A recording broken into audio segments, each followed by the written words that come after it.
Hello all, welcome to the show. And on today's episode of the show, I am going to be telling you why you should not buy freehold land in Epe. And if you've already bought freehold land in Epe, then listen till the end of this video to know what you can do. Okay, so welcome to the show. This is Uche from Ownahome.ng, and Epe has become the new hub for investment, both for commercial and residential. And in fact, people dub Epe as the new VI. Epe is also twice or thrice the size of VI. And so with various projects like the Film City in Epe, you have Alaro City just before Epe, and you have the Lagoon at Epe, very good road network. There are 1,001 reasons. I have not even started to scratch the reasons for which you should invest in Epe, how it links to the Lekki-Epe Expressway, it links to Ijebu-Ode, it links to Ondo State, it links also back to Ikorodu Road. And Epe is amazing. Epe is awesome to invest in, but be very, very careful when you're buying from Epe. And if you must buy from Epe, then essentially you should buy a C of O land. But the problem is, C of O land will be pricing you 9 million, 10 million and above. So what do?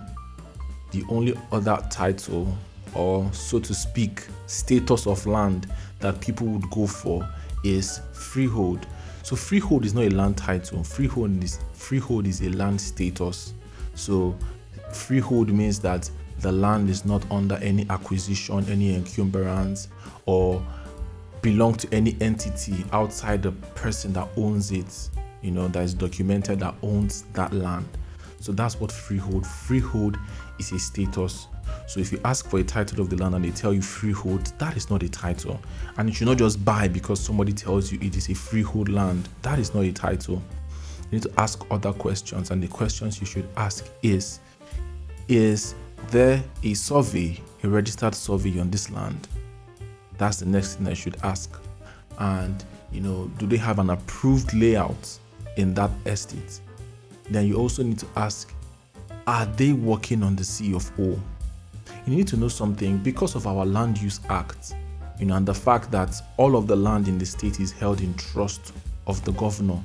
The only title that a court of law will recognize right now, a popular Nigerian rapper, superstar rapper, he is under detention, and they said they were gonna grant him bail with two guarantors that have C of O land around the axis of the courthouse.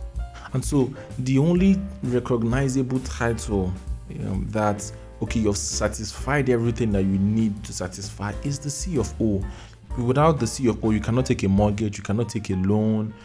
There are just very few uses, so to speak, in quote, of land that do not have C of O. And so if that land and that person that owns the land, whether it's an individual or developer, is not looking to get a C of O in that land, then you should be asking some questions. This is a major difference between Epe and Ibeju-Lekki. Now, the major difference between Epe and Ibeju-Lekki is that Ibeju-Lekki is an urban area. Epe is still a rural area. So around 2003, 2006, around that time, when the government announced that they were going to cite a free zone in Ibeju-Lekki that was going to span over 16,000 hectares. That's what people do not know. People do not know that freehold is not just that free trade zone area that is managed by the Lekki Free Zone Development Company. Dangote Refinery is a free zone. Alaro City is a free zone. That also, that place that where you see the entrance free zone, that is a free zone. So all of the free zones, they are spanning 16,000 hectares. And then the government declared that Ibeju-Lekki is an urban area. And what does an urban area mean? An urban area means that every single land in Ibeju-Lekki, there's a global acquisition over Ibeju-Lekki, And so, because the government has deemed this area to be an urban area, they want to provide schools, they want to provide security, they want to provide facilities for living. So, every area automatically is of government interest. And so, ancestral owners of the land, which you would call, having the status of which you would formally call freehold land, they would now have to go to the government and say, okay, this is the proof that my ancestors have this land. This land was passed on customarily or traditionally was passed on to us. This is our history, blah, blah, blah. And then the government will look at it, and the government will look at the plan that they have for that region. And they will say, okay, out of, let's say, the 100 acres that you have, we want to excise 50 acres to you. And from that excised 50 acres to you, you can now do anything you want on that area. And so that was now called an excision. And so that's why you started hearing lots of land in Ibejuleki, excision land. So the reason why they could get an excision was because everything around in Ibejuleki, because of the fact that government had deemed that area an urban area, every single land overnight became under global acquisition. And that's the power that the governor has over, because of our Land Use Act, they can actually do that. And so Ibejuleki doesn't have anything called freehold land. If anybody is selling you freehold land in Ibejuleki, you're just looking for trouble, because the government has deemed everywhere under global acquisition. Now, out of the areas that are global acquisition, out of the whole global acquisition, there are acquisition called committed acquisition. So committed acquisition means that the government has something there. Maybe they have a scheme. Maybe they have an estate. For instance, now if you go to Ibejuleki, there's the Ayetoro, scheme. There's a resettlement scheme. There's a scheme just after or before Bogije. There are various schemes that the government has to do. There are military zones. There are areas for Loma. There are different areas. So this area is called committed. The government wants to use it for a particular reason. And if you buy such land, there's no way that the government can change it, except you probably go through a much longer, much more expensive process. But in areas where it's just a global acquisition, uncommitted acquisition, you can actually go and meet the government. The government says, okay, we are holding this land because we would have interest in the future, but we don't have anything particularly to do here now.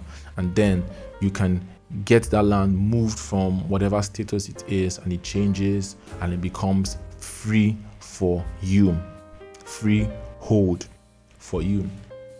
So that's very important to learn. But when you now come to Epe is not an urban area yet. So Epe is still a rural area. So with Epe, you still have committed acquisition, and then you still have uncommitted acquisition. Then you have freehold. From your freehold land, you get your registered survey. You can go directly to get your C of O. And so in Epe, what you ideally should, the land status you should ideally avoid is the committed acquisition. I have a colleague that has done various a video on that. Different real estate developers are selling military zone. They are selling different type of committed land, and that's crazy, because you're not going to be able to do any. You're not going to be able to build there. You're not going to be able to sell that land because you don't do your search. But then in an area can be an uncommitted acquisition. So with the danger of just buying a freehold land and keeping it there is that as Epe is improving, as Epe is developing, and a lot of things are happening in Epe. See the Jebo Ode Road that has now 4 lanes, has opened up Epe. There are so many estates coming into Epe. As at last count, it was as at last year, a particular area, not the whole of Epe, a particular area had over 70 estates. That Igboye side has over 70 estates. New estates are springing up, and people are migrating into Epe. So it's only a matter of time before the government can deem Epe as an urban area. And everywhere that was formerly freehold now turns to a global acquisition. And so that what it means is that you have to go to the government and you're going to pay more to be able to ratify that land to either get an excision. And so what will be the wise thing to do is that if you cannot afford a C of O land and you want to buy a freehold land, make sure you are working on the C of O. And a lot of developers that are selling land in Epe right now, especially very, very cheap land of 500k, 700k, 800k, they have no plans to do the C of O. And so if you get the land, they will fence it, and you'll be of the idea, or you'll be of the impression that you actually have a land and you go and sleep. At the end of the day, when the jungle matures, whatever it needs to be done on that land will totally and solely be on your head. So if you're buying land in Ekpe and they tell you freehold, sure and fine, you may not be able to afford the C of O land. Ask them if they are applying for a C of O.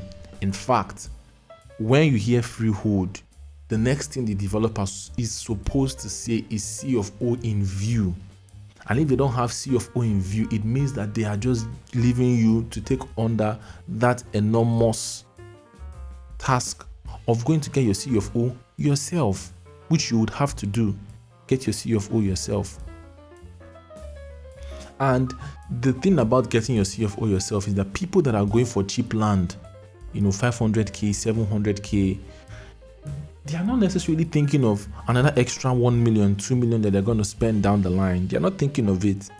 And so a few years down the line, you're saying, I thought I bought this land for cheap so that I don't have to do this.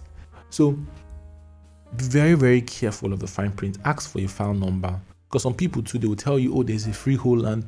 They have not even done the provisional survey. They've only just bought it from the family. They've not done a provisional survey. If that area, maybe is an agric land or forestry, they've not converted, they've not going to ratify that. They've not done a registered survey. They don't have an approved layout. They will just tell you freehold. And some will just lie, C of O in progress. But it's a lie. But you can confirm these things. It's not that this is just in the dark that you have to guess. You can confirm. And another thing that people do with this freehold craze is the fact that they also now make you feel like Ekpe is gonna be a rural area for another decade, 2 decades, and then there's this long time for development. Before real estate developers were telling, okay, development in 2 years, development in 3 years, this estate will be habitable in 2-3 years. When that stopped working, they're not owning it with their chest. Land will tell you 2030. That's when we'll finish the activation for this project. Some people will tell you in the next 10 years. Some people will tell you buy for your kids. But you should be careful to know that those people that are telling you long time frame, are they just telling you so that they can dump that estate and not do anything there and just wait for development around that side? Because the truth of the matter is that development is happening very, very fast. And you want a developer that is committed to putting infrastructure now, today, with your money. Don't just carry your money and run. Let me see a fence. Let me see roads. Let me see internal linking roads. Let me see lights coming in there. Let me see if you can do a show unit. These are the things that happen, and that is why I'm recommending Adun City. I said all of this to give you context. I can recommend this place because, first of all, it is a freehold land and C of O in process, registered survey, layout approved. Payments have been made already for the C of O, and the C of O is going to be has already been incorporated into the cost. Another thing that I forgot to say. So a developer that wants to sell very cheap and cash out will not incorporate the C of O cost. So let's say you're getting a land from a family 400k, 500k, and you sell it 600k, 800k. Your profit is like 200k. Where would they get the money to go and perfect or get the C of O? So you see the scam of going to buy very, very cheap land in that person doesn't have. You need to ask the developer, and the developer says, start actually saving. to be able to do your CFO yourself, start saving. That's my advice to you. But with this land, Adon City, CFO is in progress, it's in process, and it's something that you can confirm for yourself. And 600 square meters is going for 2.5 million naira. You can also get in 400 square meters and 300 square meters. So the developer as well has started and is committed to development there. It's not this one that somebody will just fence. In fact,